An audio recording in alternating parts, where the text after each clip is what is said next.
नमस्कार। सामुद्रिक विज्ञान के इस अंक में एक बार पुनः आपका स्वागत है। एक सुंदर सी मेल हथेली।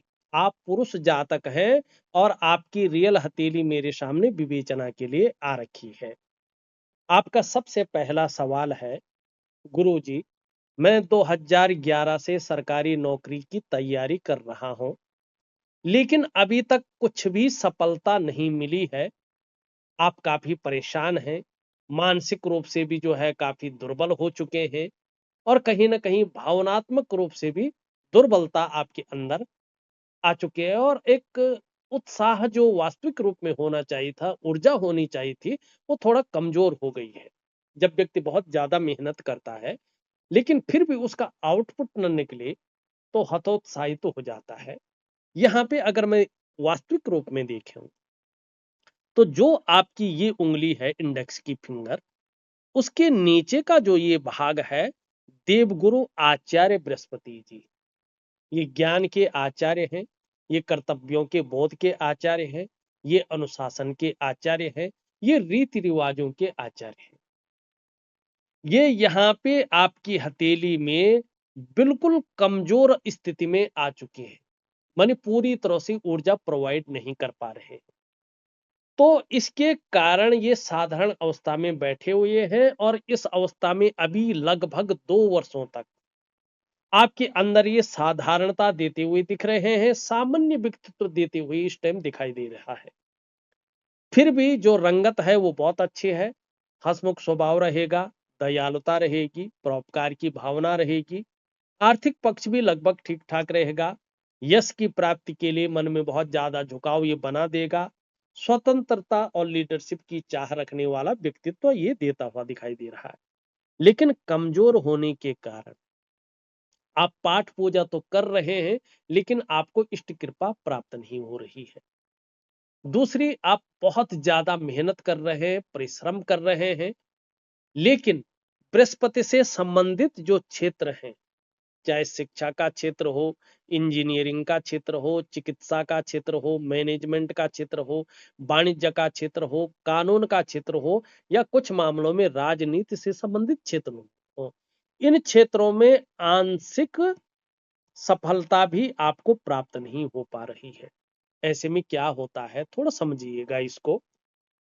आपके अंदर चाहे कितनी भी अच्छी योग्यता हो, कितनी भी अच्छी क्वालिटी हो, अगर बृहस्पति खराब है, जैसे आपका यहाँ पे दिखाई दे रहा है, खराब नहीं कह सकते इसको, लेकिन सही से ऊर्जा प्रोवाइड नहीं कर रहा है और क्रूर ग्रह शनि की तरफ दृष्टि गोचर कर रहा है और शनि यहाँ पे बहुत ज्यादा बली अवस्था में, स्पष्ट तरीके से हथेली को देखें तो ऐसे में आपको प्लेटफॉर्म नहीं मिलता है।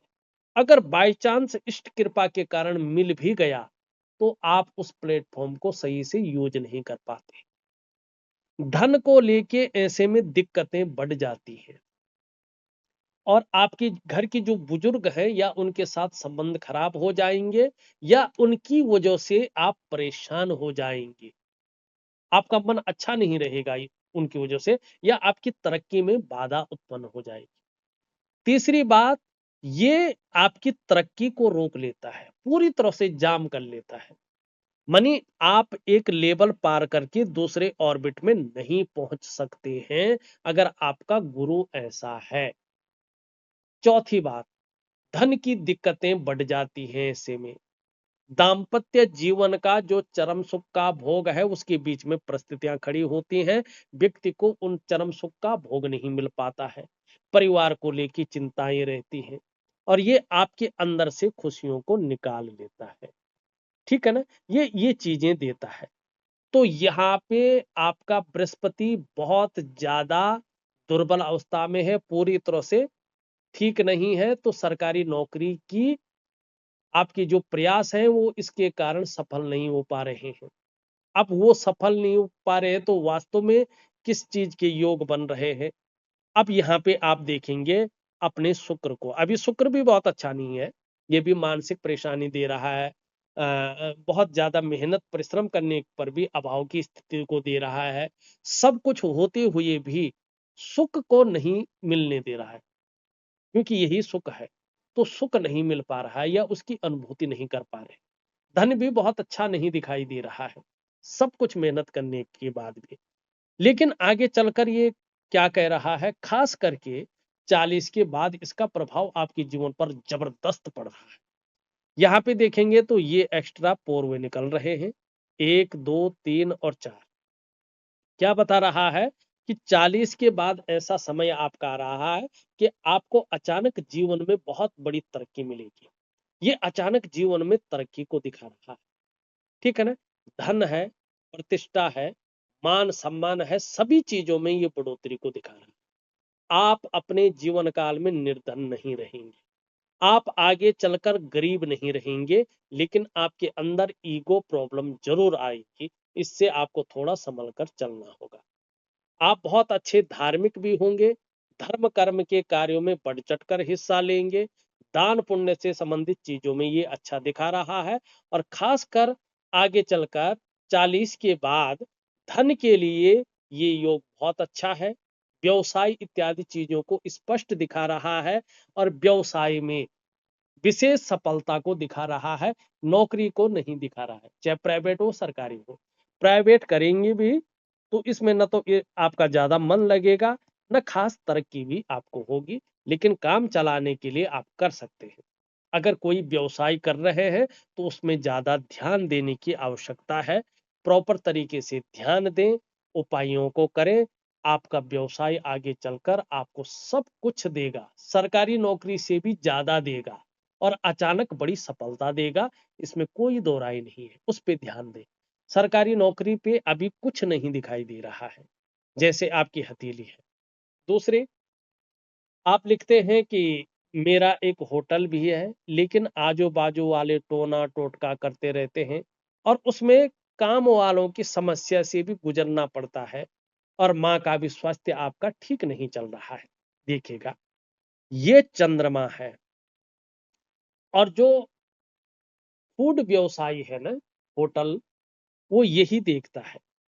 और अभी 18 महीने तक, वैसे 2 वर्षों तक है, लेकिन 18 महीने तक आपकी हथेली में ये पीड़ित अवस्था में दिखाई दे रहा है।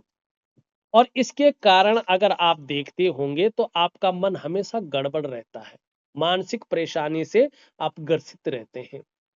कई बार बहुत ज्यादा भावुकता आ जाती है या इमोशनली आप परेशान रहते हैं। इसके कारण आपका मन अच्छा नहीं रहता है, मन व्याकुल होता है, मन भटक जाता है, मन उच्चाट होता है। कई बार काम यहाँ कर रहे हैं, मन कहीं और गया हुआ होता, एकाग्रता नहीं रहती है। और मन से सीधा जुड़ा हुआ है आपका डाइजेस्टिव सिस्टम, इसीलिए मन सही नहीं होगा तो धीरे धीरे पेट की भी दिक्कतें आएंगी, सावधान रहें। जब चंद्रमा थोड़ा भी नेगेटिव होता है ना, तो माँ का सुख प्राप्त नहीं होता है। माँ की सेहत को लेके बहुत ज्यादा चिंताएं रहती हैं, ठीक है ना? तो और नींद आने में भी आगे चलकर चीजें ठीक नहीं रहती है।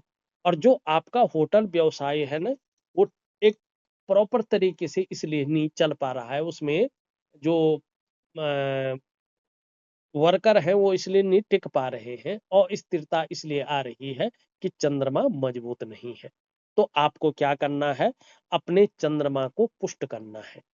सबसे पहले क्या करेंगे आप, अपने गुरु को पुष्ट करेंगे, फिर अपने चंद्रमा को पुष्ट करेंगे और फिर अपने शुक्र को भी पुष्ट करेंगे।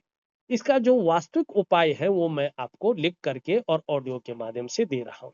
लेकिन 2 क्रियाएं आपको जरूर करनी है, एक दिव्य सूर्य क्रिया और एक दिव्य योग ध्यान क्रिया। और एक बात का ध्यान रखें, यहां तक नाखून बढ़ाएं तो आपको बहुत बड़ा लाभ होगा, इसमें कोई दो राय नहीं है। और यहाँ पे ध्यान से देखेंगे तो भगवान विष्णु, चाहे किसी भी रूप की आप पूजा करो, ये आपके इष्ट हैं। जितनी ज्यादा आप शरणागति जाएंगे, जीवन में उतनी दिव्यता और उतनी ही भव्यता की आपको प्राप्ति होगी। अब कितनी दिव्यता और कितनी भव्यता आपको मिलेगी, ये आपके समर्पण के ऊपर डिपेंड करता है कि आपका समर्पण किस प्रकार का है, आपका विश्वास अपने इष्ट के प्रति किस प्रकार का है और उसकी क्वालिटी क्या है। क्वांटिटी पे ध्यान मत देना कि ये भी मंत्र कर रहा हूँ, वो भी कर रहा हूँ, ये चालीसा कर रहा हूँ, वो फलाना कर रहा हूँ, इससे कुछ नहीं होगा। विष्णु के किसी एक रूप को पकड़ो, चाहे राम हो, कृष्ण हो, खाटू श्याम हो, भगवान नरसिंह हो, इनमें से किसी या स्वयं विष्णु हो, किसी को भी पकड़ो, उनकी शरणागत जाओ कि आज से मैं आपकी शरण में हूं और आप ही मेरे रक्षक हैं, आप ही मेरे गुरु हैं, आप ही मेरे माता पिता हैं और आपकी ही मेरे सब कुछ हैं और आप शरणागति की रक्षा करें। निश्चित तौर पे देखेंगे आप एक कदम भगवान की तरफ बढ़ाएंगे तो निश्चित तौर पे ईश्वर 10 कदम आपकी तरफ बढ़ाएंगे। ईश्वर कहीं जो है बैकुंठ में नहीं रहता है, न किसी योगी के हृदय में रहता है। जहां उसका भक्त उसका गायन करता है, नाम जप करता है, उसके जीवन में वो आता है। ना हम बसामि बैकुंठे योगिनाम हृदय न च मम भक्ते इत्र गायन्ति तत्र तिष्ठामि नारद। तो इस अंक में बस इतना ही। एक नए अंक के साथ पुनः उपस्थित होऊंगा। तब तक के लिए नमस्कार।